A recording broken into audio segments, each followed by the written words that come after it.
Some lakes reflect the sky. Some reflect the mountains. LakeMotosu reflects something else. It is calm. It is silent. And it does not call out loud. It waits. This is not a story about drowning. It is a story about a lake that remembers your name and slowly invites you to stay. Chapter 1. The Lake Without Ripple. LakeMotosu in the early morning looked like something that did not belong to this world. The surface of the water was perfectly still, reflecting the pale gray sky, yet it carried no sense of peace. It was a forced silence, like an entire forest holding its breath at once. I stood on the shore for a long time without hearing a single familiar sound. No birds. No insects. No water lapping against the rocks. Only the wind, and even the wind seemed to avoid the lake, as if afraid to disturb it. The locals call this place the lake that does not reflect souls. They say if you stare into it for too long, you will see something that is not you staring back. I came here as a journalist, carrying a recorder, a camera, and a notebook. But from the very first moment, I felt as though I was trespassing on the territory of something that was sleeping. Motosu was different from the other lakes surrounding Mount Fuji. It did not invite. It did not display its beauty. It simply existed, quietly waiting. Chapter 2. The man WHO could not swim. The official report from 1997 was clear. The man was 54 years old, a resident of Yamanashi Prefecture, confirmed to not know how to swim, and had no intention of entering the water. The last witness saw him standing less than a meter from the shoreline. He bent down and washed his hands, like someone trying to cleanse themselves after touching something unclean. A few seconds later, when a pair of tourists turned away to retrieve a camera, the man was gone. No scream. No slipping sound. No signs of struggle. 3 days later, his body was discovered near the center of the lake, the deepest point marked on official maps. His lungs were filled with cold water. His skin had turned pale blue. Yet his face was strangely calm, as if he had accepted what was coming long before it happened. The autopsy revealed something the medical examiner could not explain. There were no signs of panic before death. It was as if he had walked into the water of his own will. Chapter 3. Water colder than death. LakeMotosu is known for its unnaturally stable water temperature. Even in midsummer, when the sun scorches the shoreline, the water remains cold enough to induce thermal shock within minutes. According to medical theory, drowning victims in cold water should display violent muscle contractions, clawing motions, and distorted facial expressions caused by panic. But at Motosu, those signs are absent. Autopsy records of multiple victims share the same details. Relaxed muscles. Vacant expressions. No abrasions from struggling. One physician whispered to me once, "It's as if they weren't fighting, but being led." And the most terrifying thing is not the cold itself. It is the sensation that once you touch the water of LakeMotosu, you no longer fully belong to the shore. Chapter 4. The Divers and the Severed Rope. In 2003, local authorities approved a professional diving team to survey the bottom of LakeMotosu in search of a missing university student. These were not amateurs. They were men who had dived in deep seas, explored shipwrecks, and survived lethal currents. They prepared carefully high-tension safety ropes, pressure gauges, high-powered lamps, and waterproof cameras mounted on their helmets. Each of them knew the lake was not normal, but they trusted science. They trusted equipment. The dive began at 6 in the morning. At a depth of around 30 meters, the video feed remained stable. The water was darker than expected. The lamps illuminated only a few meters ahead before the darkness swallowed everything. The rocks on the lakebed were stacked unnaturally, like the foundations of something that had once been built there. At the 17th minute, one diver spoke through the communicator. His voice trembled as he whispered that he saw movement below, not fish, not sediment. Then, all signals from 3 divers vanished simultaneously. The only person who returned to the surface was the team leader. He was pulled up barely conscious, eyes wide but unfocused, his mouth repeating a single sentence over and over. "There are people standing down there." When rescue crews inspected the safety lines, they found something impossible to explain. All 3 ropes had been cleanly severed at the same depth, no fraying, no tearing, as if they had been pulled tight and cut cleanly from below. Chapter 5. The figures that do not move.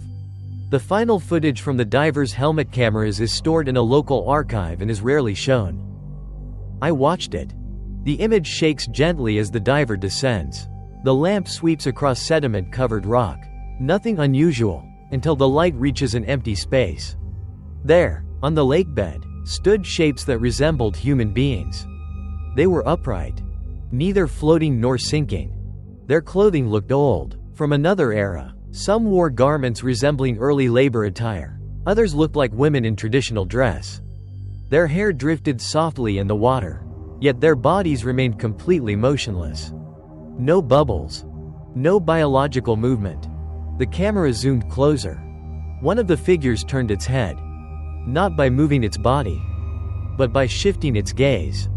The video ended at that exact moment, as the light flickered and the entire frame was pulled downward, as if the camera had been jerked violently by an invisible force. After that incident, people say no one ever dared to dive into Lake Motosu again. Chapter 6. The sound that calls your name. Those who live near the lake follow an unspoken rule. Never stay near Motosu after dark. Not because of wild animals. Not because of accidents. But because of the voices. Tourists often dismiss them as wind, but locals know the difference. Wind does not call your name, and it never uses the voice of the person you love most. One woman said she heard her mother calling to her from the water, even though her mother had been dead for more than 10 years. The voice was gentle and familiar, filled with comfort, making her legs move toward the lake before she realized what she was doing. A group of young campers once stayed near the shore overnight. One of them stood up in the middle of the night and said someone was calling him outside. By morning, only footprints remained, leading straight into the water, then disappearing. Those who survived describe the same sensation. The sound does not enter through the ears. It appears directly inside the mind. As if Lake Motosu does not need a mouth. It only needs to remember your name. Chapter 7. The woman WHO walked on the lake. The video was recorded in the autumn of 2011 by a group of foreign tourists who happened to stop by Lake Motosu at sunset. The image quality was poor and the frame slightly unstable, yet it was clear enough to leave viewers deeply unsettled. The woman emerged from the forest and walked toward the shoreline as if she had known the place all her life. She wore an off-white kimono of an old style, nothing like something meant for tourism or performance. Her long hair hung loose, obscuring most of her face. The first thing that sent a chill through those watching was the way she moved. Not hurried, not hesitant. Each step was slow and deliberate, as if she were walking along a path only she could see. She stepped directly onto the surface of the lake. There was no splash, no ripples, no sign of sinking. Her foot pressed into the water as if onto solid ground.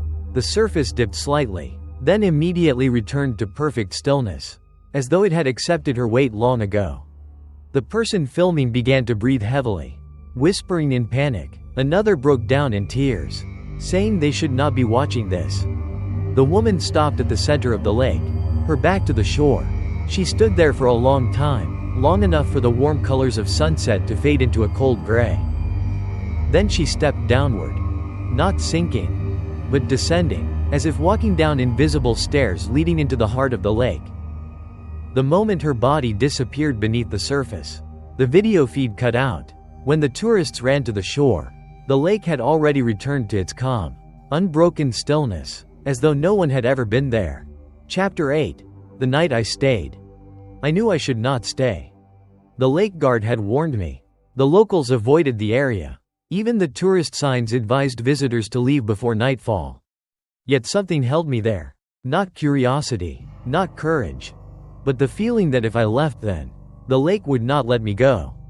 I pitched my tent not far from the water. Darkness fell quickly. When the last light disappeared behind Mount Fuji, Lake Motosu became a mass of blackness, swallowing every reflection. Near midnight, I woke to a strange sound. Not waves, not wind, It was like the slow shifting of a vast body of water changing its posture. I unzipped the tent and stepped outside. The air was bitterly cold. Mist rose from the lake, thick and heavy, more like breath than fog. I turned on my flashlight and aimed it at the water. Just beneath the surface, I saw pale shapes, indistinct and incomplete, but unmistakable. Hands. Too many hands. Chapter 9. The Cold Touch. I stepped back instinctively, but it was too late. Something icy closed around my ankle. It was not the cold of water or wind. It felt like the touch of human skin that no longer held life. I screamed and lost my balance. Falling backward, the grip tightened, dragging me toward the lake. I could feel each finger, long, thin, rigid, as if it had been soaked in water for a very long time. In that moment, I heard whispering, not from outside, but from inside my head. "Don't be afraid. It's not cold down here. There is no time here." I kicked wildly and felt my foot strike something soft yet unyielding. The grip released suddenly. I scrambled backward, heart racing, breath caught in my throat. When I dared to look again, the water was calm, no hands, no movement, as if everything had been a hallucination. But when my flashlight illuminated my ankle, I saw deep bruises shaped like fingers, clear, cold, and darkening by the second. That night, I did not sleep again. And I understood one thing.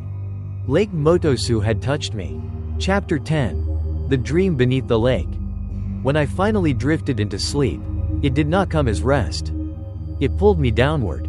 I dreamed that I was standing on the bottom of LakeMotosu. Yet I felt no pressure, no lack of air. I breathed normally, as if this place had always been meant for humans. Dim light filtered through the water above, just enough to reveal my surroundings. Beneath my feet was an old stone road, cracked and overgrown with moss and sediment. On both sides stood wooden houses leaning at unnatural angles, their windows thrown wide open. Inside, there were no belongings, only signs of hurried abandonment, half-eaten bowls, overturned wooden sandals, torn paper talismans clinging to pillars. I was not alone. All around me stood figures, silent and still. They neither floated nor drifted. Their eyes were open, fixed on me as if they had been waiting for a very long time. When I walked past them, the water did not stir. An old woman stepped closer. Her face was waterlogged, her skin wrinkled, yet her eyes were frighteningly alert.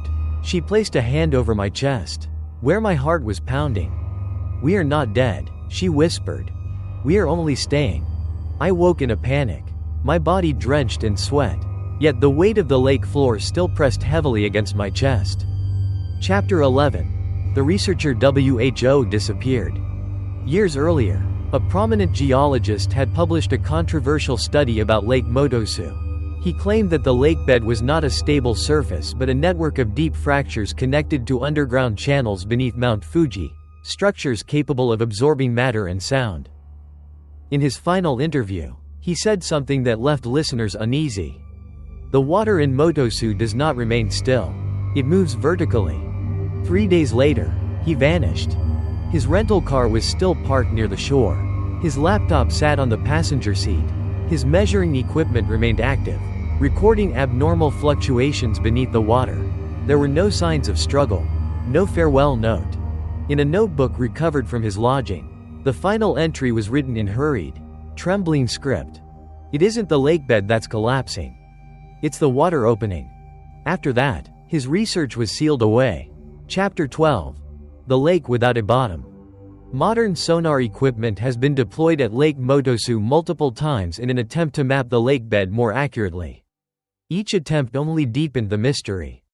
In certain areas, the return signal disappears entirely, not because the depth is too great, but because there is nothing to return from, as if the sound waves are swallowed whole. Technicians call these areas silent zones. When boats pass over them, engines often stall without explanation. Compasses spin wildly. The water grows thick and heavy, creating the sensation of gliding over an unstable surface. The old lake guard said those were the places where the ancient village once stood. Then he added, almost pleading, "Don't try to find the bottom. Because if you do, it means you're already too deep." That night, Standing in silence and staring at the lake, I realized something that chilled me to the core. There are places in this world that are not meant to be understood. They exist only to be avoided. Chapter 13. The Final Warning. Before leaving LakeMotosu, I sought out the old lake guard one last time. He lived in a small wooden hut, isolated from the tourist area, where the warning signs were never replaced. When I stepped inside, he showed no surprise. His gaze lingered on my ankle, where the bruises had darkened into a deep purple. "It has touched you," he said, his voice low and rough like rotting wood. I asked him who it was. The old man looked out toward the lake, where the wind still refused to cross. "The lake is not water," he said slowly. "It is a place where things that cannot leave gather. Resentment, memory, promises that were never fulfilled." He told me that long ago. People believed the lake had its own will. It did not kill at random. It chose. Anyone who heard the calling, anyone who had been touched, would return sooner or later. "Don't write the whole truth," he warned. "If you name it, it will remember you longer." As I left, I felt his eyes on my back, not with concern, but with something like farewell. Chapter 14. The water calls my name. On the road away from Motosu, I never once looked back. Yet when I reached the final parking area, I could not resist stepping out and turning toward the lake one last time. The surface was still, reflecting the gray sky like cooled metal. Nothing seemed wrong, no voice, no movement. Then I heard it. My name. It did not echo through the air. It appeared directly inside my mind, clear enough that I could hear the breath behind it. It was not the voice of the lake guard, not the voice of a lost loved one. It was my own voice. One of my feet moved forward without conscious thought. My heart slowed, fear dissolved, replaced by a familiar warmth, as if I were returning home after a very long journey. In that moment, I understood why the others had not resisted. If not for the sudden blare of a car horn in the distance, shattering the silence, I might have taken another step. Chapter 15. What you should know. I left LakeMotosu, but I am not sure that I escaped. In the nights that followed, I dreamed of the water. There were no horrors, no figures, no hands, only the smooth surface of the lake, calling me in the most familiar voice. LakeMotosu remains open to visitors. Travel websites describe it as clear, peaceful, perfect for camping and kayaking. There is no mention of the missing, no notes about silent zones, no records of severed ropes. The locals still never touch the water. And if you ever stand before the lake and hear someone calling your name, whether it sounds like the voice of someone you love or your own, do not answer. Do not look down. Because LakeMotosu does not want you to die. It only wants you to stay. LakeMotosu is still there. Still open. Still quiet. People visit. They take photos. They touch the water. But if you ever stand at the edge of the lake and hear your name spoken in a familiar voice, do not answer. Do not look down. Because some waters do not want you to leave. Like and subscribe to Whispering Dark Tales for more chilling ghost stories.